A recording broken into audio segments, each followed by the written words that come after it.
Hər birinizi salamlayıram.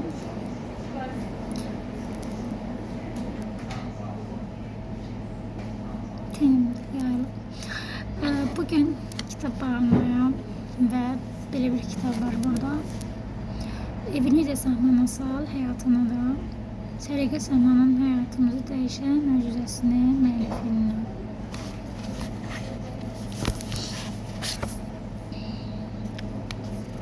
Bu kitabı oxumamışım, amma istəyirəm ki, belə bir bölməsi var, həyatımıza renk qatın.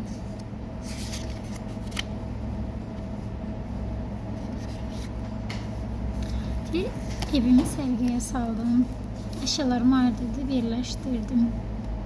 İndi evim çox təmiz və sevimli görünür, lakin nə məsələdirsə, içində qəribə bir his var, sanki işimi hələ tam bitirməmişəm, nəsə yarımçıq qalıb.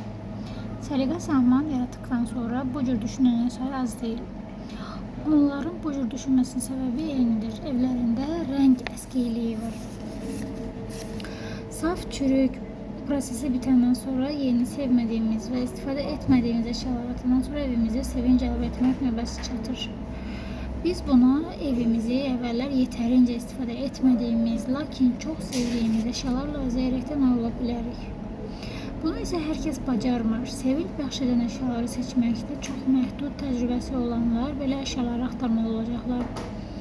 Evində rəng çatmazlığı hiss edənlər də məhz bu cür insanlardır. Əslində belə məqamlarda ideal variant ev sahibinin sevdiyi rənglə yeni pərdələr və yataq örtükləri almaq ya da divardan göz oxşayan əsməsi rəsmidir. Lakin bu seçim hər kəsə uyğun olmaya bilər.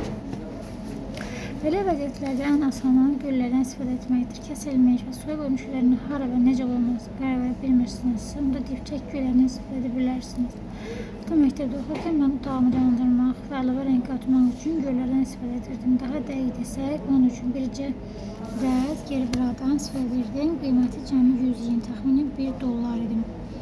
Əvvəllər təəccüblənirdim ki, görəsən niyə rənglər mənim üçün bu qədər əhəmiyyət kəsb edir? Bir gün qəfildən anladım ki, bu anamın bişirdiyi yeməklərdən qaynaqlanır. Anam hər yemək vaxtı növbənöv xörəklər hazırlayırdı. Nəticədə süfrəmiz çox rəngarəng görünürdü. Süfrədə sadəcə bir rəng, məsələn, masanın üstündə buğda bişirilmiş, toyuq, qiymələnmiş donuz əti və göbələk, badımcanlı, misir şorbası. Anam deyərdi, qəhvəyi rəng həddindən artıq çoxdur. Yox, belə olmaz, əlavə rəng qatmaq lazımdır.